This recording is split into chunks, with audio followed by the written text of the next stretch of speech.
د کرکټ نړیوالې شورا په جلاوطنۍ کې د افغانستان د کرکټ له ښځینه لوبډلې ملاتړ اعلان کړ. د کرکټ نړیوالې شورا یا ICC پرون په زیمبابوې کې د دغه شورا په غونډه کې د افغانستان ښځینه کرکټ لوبډلې ته چې دا مهال په استرالیا کې د افغانستان د کډوالې لوبډلې په توګه کرکټ کوي ځانګړی پام وکړ. دغه شورا د افغان ښځینه لوبډلې د ملاتړ لپاره د یوې باصلاحیته کمیټې د جوړولو پریکړه وکړه.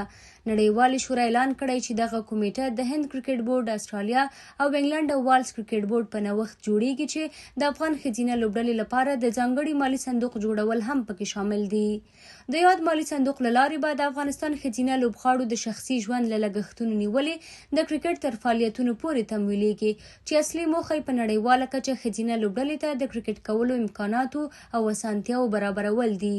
د کرکټ نړیوالې شورا مشر جیشا هم د افغان ښځینه لوبغاړو ملاتړ ارزښتناک بللی او په دې اړه په خپله رسمي ایکس پاڼه لیکلي: ویاړم چې د ICC په استازیتوب د هند، استرالیا، انګلند او والز کرکټ بورډونو په همکارۍ یو مهم نوښت اعلانوم څو د کرکټ او پراختیا سفر په ترڅ کې د افغانستان کډوالې ښځینه لوبډلې ملاتړ وکړو.